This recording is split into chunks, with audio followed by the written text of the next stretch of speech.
नमस्कार, मैं अंजना और आप देख रहे हैं न्यूज सर्कल। आइए बढ़ते हैं आज की बड़ी खबर की ओर। अब भारी बारिश की मार झेल लेगी दिल्ली। ड्रेनेज मास्टर प्लान में शामिल होगा यमुना से बाढ़ से बचाने का प्लान। दिल्ली में यमुना का जलस्तर बढ़ने से 2023 की बाढ़ की यादें ताजा हो गई है। सरकार अब ड्रेनेज मास्टर प्लान में यमुना से बचाव के उपाय शामिल करेगी। एनडीएमए के निर्देश पर पीडब्ल्यूडी को योजना बनाने के आदेश दिए गए हैं। 1976 के बाद अब यमुना की बाढ़ को रोकने के लिए प्रयास हो रहे हैं।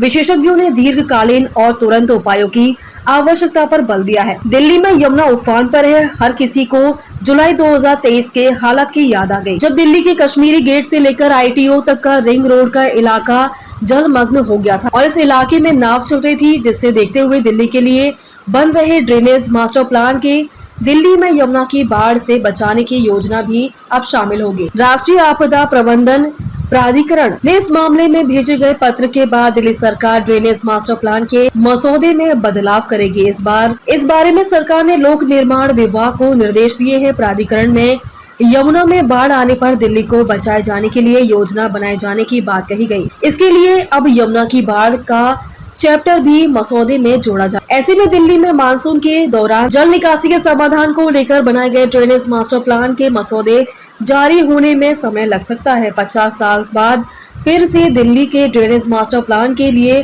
प्रयास शुरू किए गए हैं, जिसमें मानसून के दौरान दिल्ली में जल भराव रोकने के समाधान के सुझाव दिए गए हैं। दिल्ली के लिए इससे पहले व्यापक जल निकासी मास्टर प्लान 1976 में तैयार किया गया था। मगर यमुना की बाढ़ को लेकर कभी काम नहीं हुआ था। पूर्व में जाए तो ड्रेनेज मास्टर प्लान लागू होने के 2 साल बाद 1978 में यमुना में भयंकर बाढ़ आई थी। विशेषज्ञ बताते कि उस समय तो कुछ हलचल हुई थी, मगर उसके बाद प्रशासन सुस्त पड़ गया था।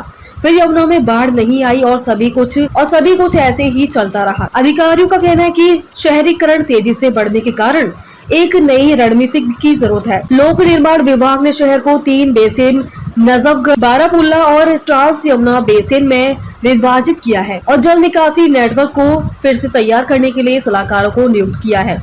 अधिकारी ने कहा कि विशेषज्ञ सलाहकारों ने जल निकासी दक्षता में सुधार के लिए ढलानों, गड्ढों और मौजूदा पुराने व अपर्याप्त बुनियादी ढांचे जैसे कारकों का विश्लेषण किया है। अब तक के लिए बस इतना ही। फिर मिलते हैं एक ऐसी ही बड़ी खबर के साथ। तब तक के लिए नमस्कार और देखते रहिए न्यूज सर्कल।